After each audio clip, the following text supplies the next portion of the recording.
Que a paz e o amor do Mestre Jesus esteja com todos. Sejam todos muito, muito, muito bem-vindos.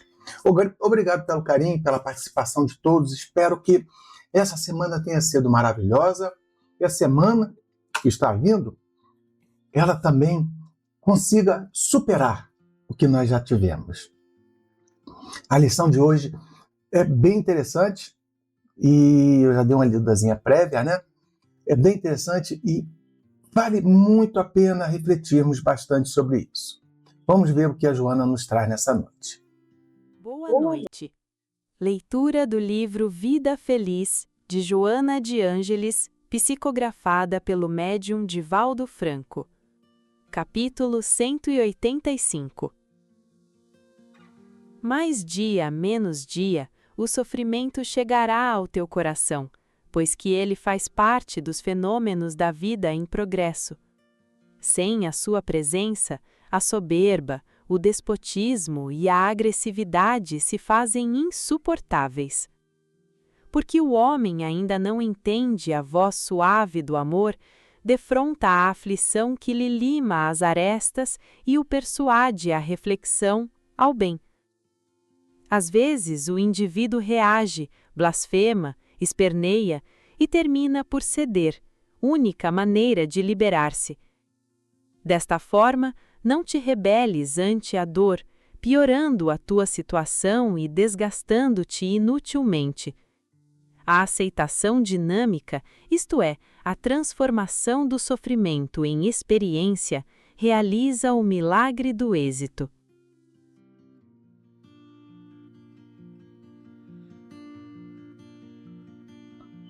Que assim seja, né? É quase uma oração. Vocês concordam que o sofrimento um dia bate à nossa porta? Então, uma pergunta para nós refletirmos, tá? Sim. O sofrimento, ele é um mecanismo. Não quer dizer que você é obrigado a sofrer para poder evoluir. Não. O sofrimento é um mecanismo no qual o progresso também utiliza como um ajuste na conduta.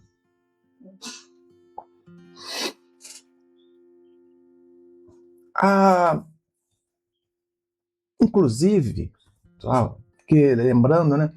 Inclusive, em um livro, acho que é Os Cavaleiros do Lumière, alguma coisa assim, não me lembro exatamente, tem uma passagem lá no final do livro que um espírito que era posso falar, bom vivant, quando ele desencarnou, continuava a mesma vida de frequentar lugares difíceis, companhias, né? Pessoas paparicando ele. E os mentores aproximaram-se dele e falaram: olha, estamos programando uma reencarnação. Você vem conosco? Ele: não, todo jeito que eu gosto. Para que eu vou voltar para a Terra e continuar sofrendo? E aquilo me chamou a atenção. E a pessoa que estava fazendo a leitura, fazendo a interpretação do texto, quando terminou de falar, eu falei: que estranho. Para mim, no momento que você planeja uma encarnação, o espírito já está em concordância e ele já está preparado para reencarnar.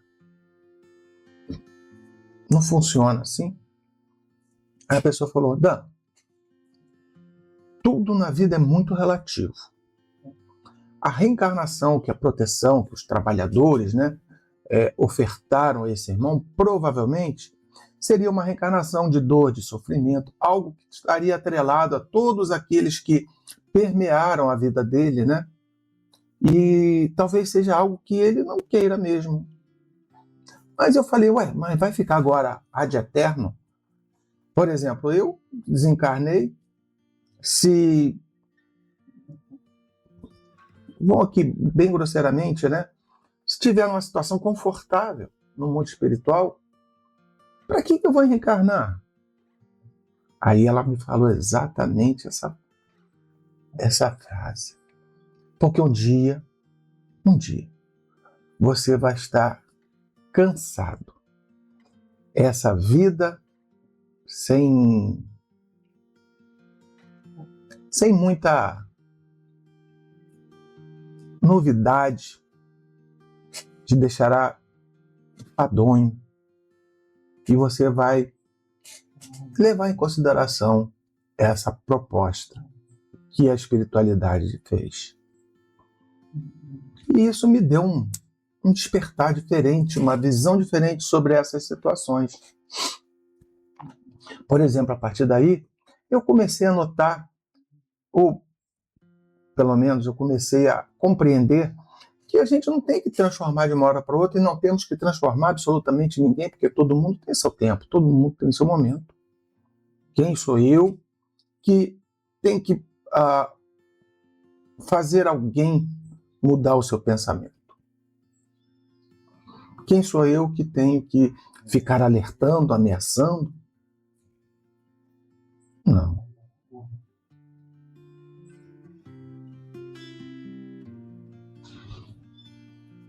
E a nós também é dado isso. Não sei se vocês já perceberam, tem uma comparação muito interessante que veio aqui nesse momento. Se você é mulher ou se você é homem que conhece e já teve a oportunidade de ver mulheres nessa situação, você vai entender. Há mulheres que falam assim, eu não quero filho, ou então eu não quero filho agora. Então, um belo dia, como se acordasse, lógico que não é acordar, tá, gente? É um tempo que a pessoa passa, um relógio biológico, alguma coisa assim, a pessoa fala assim, eu quero um filho. No caso, falando da mulher. O homem também passa por isso, mas ele sujeita-se à condição feminina, né? Porque ele, sozinho, ele não consegue, tá? E a mulher, por sua vez, né, precisa da companhia masculina para que aquilo aconteça. Mas um casal que não quer ter um belo dia, eu quero. Pode ser também que a pessoa passe o resto da vida e não queira, ou passe o resto da vida e não possa. Vamos falar aqui daquele que não queira e um belo dia queira. Várias mulheres já me contaram que essa situação, elas falam, é o meu relógio biológico. E eu fiz um link. Não sei se eu estou certo ou errado. Talvez se você entenda mais profundamente, possa até me explicar de um modo diferente. Mas fiz um link. É óbvio que o relógio biológico, ele nos desperta, vamos colocar assim, em determinados momentos, para muitas coisas. O homem desperta para a sua maturidade ou para seu envelhecimento.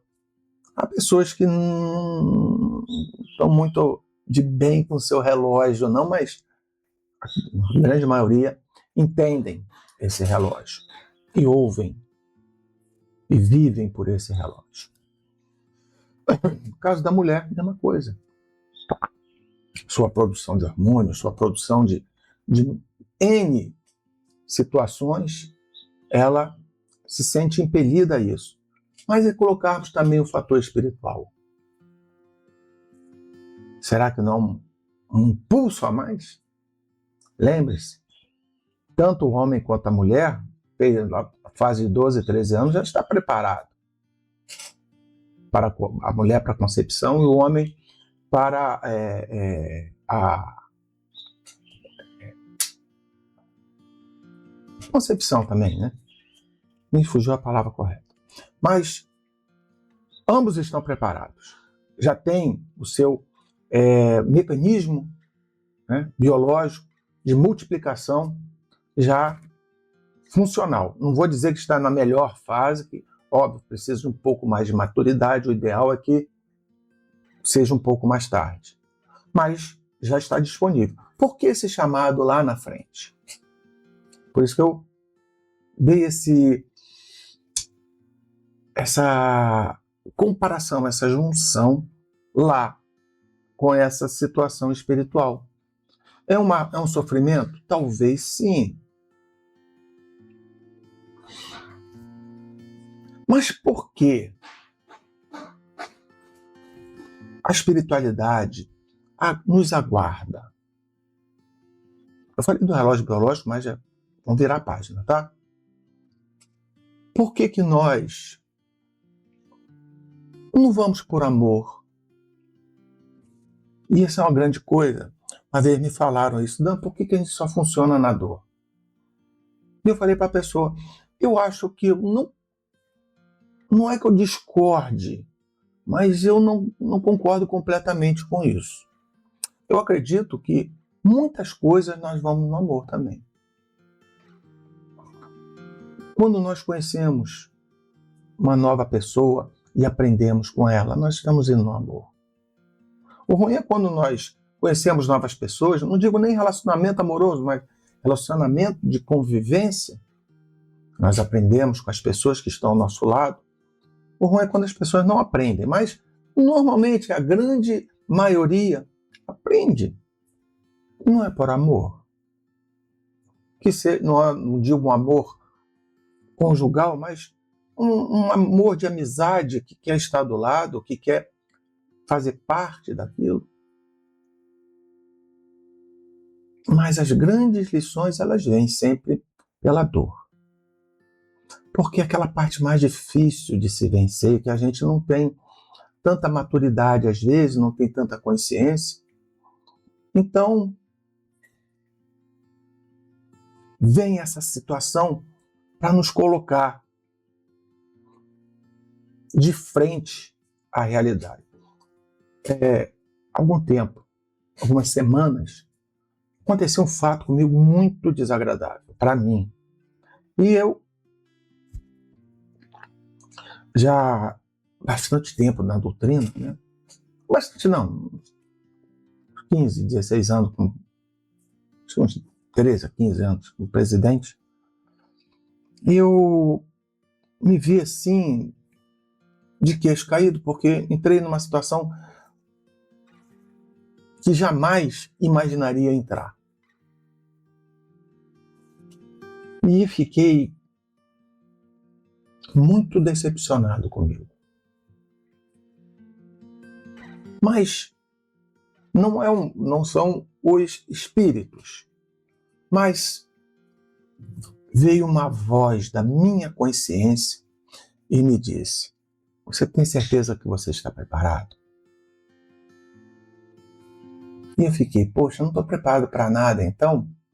Aí vem uma segunda voz: não, você não entendeu, que eu sei que você está preparado, eu sei, mas está preparado para tudo?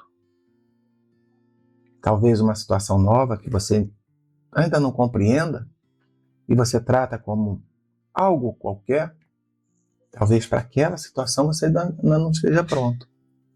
Mas, levei bastante tempo para compreender isso.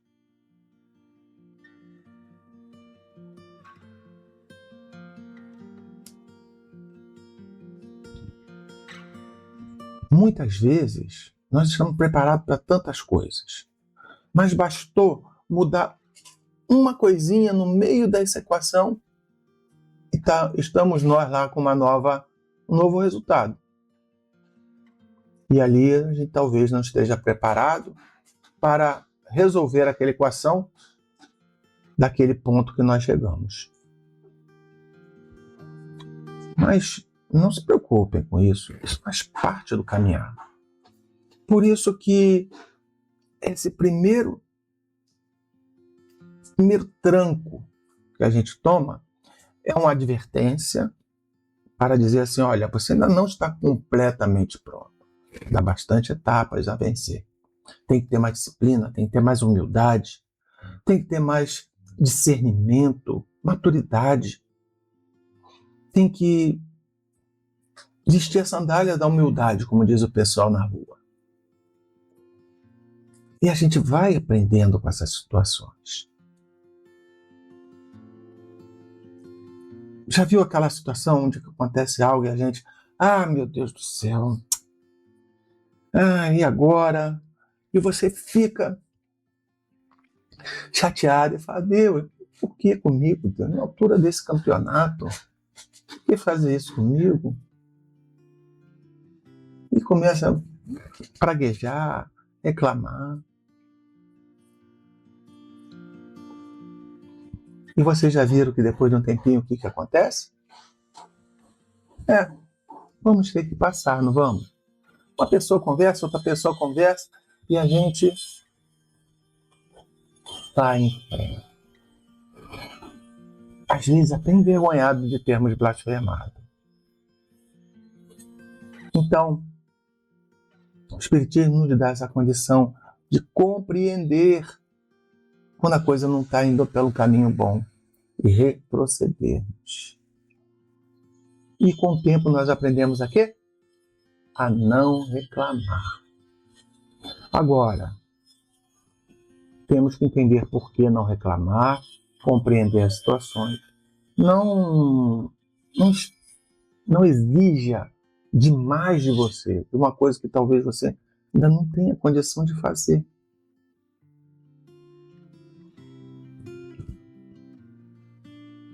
Veio a prova, veio um momento difícil, veio um momento de aprendizado, de reparação. É justo ficar chateado, é justo ficar triste, é justo ficar aborrecido. Mas trata de agir rápido para mudar essa perspectiva, para que você consiga atravessar essa situação mais rápido. Porque não adianta espernear, chorar, se debater. Não vai ter jeito para mim, não vai ter jeito. E não mudar o modo de vida, de percepção, você vai se desgastar inutilmente. Talvez a vida vai ser obrigada a te jogar ainda mais baixo ainda para você despertar. Então, receba com carinho, receba com inteligência, com grande satisfação esses momentos. Não satisfação de alegria, né? Eu não estou dizendo isso, mas satisfação de obrigado, Senhor, porque o Senhor confia a mim uma prova que eu acho que eu não consigo, mas o Senhor confia a mim uma prova, quer dizer então que eu já estou preparado para passar por ela. Então me dê força, me dê resignação, me dê coragem para que eu consiga vencer essa prova. É o que a gente sempre vem pedindo a Deus. Que essa semana que chega, que seja uma semana específica, mas que seja uma semana especial, em que você possa botar esse conhecimento aqui, esse conhecimento em prática. Está com problema? Está com sofrimento? Está com dificuldade?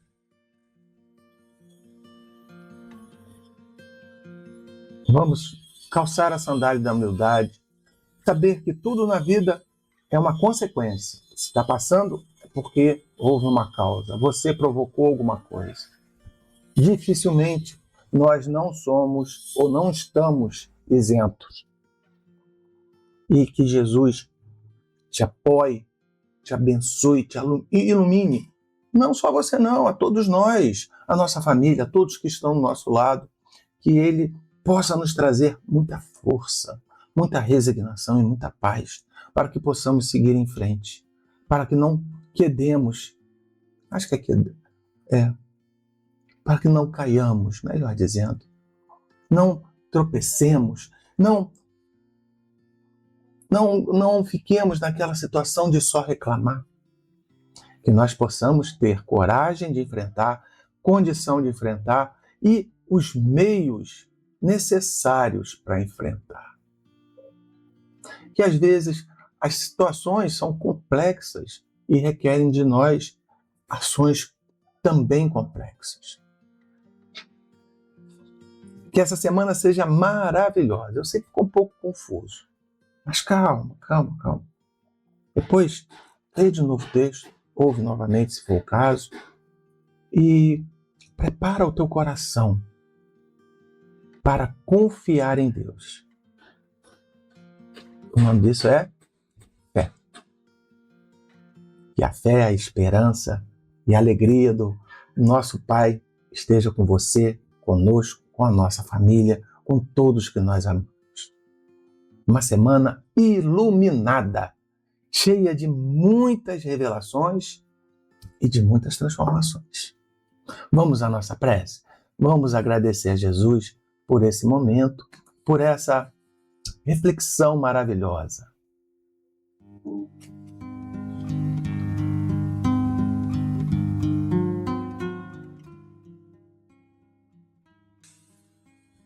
Amado Mestre Jesus, obrigado, Senhor.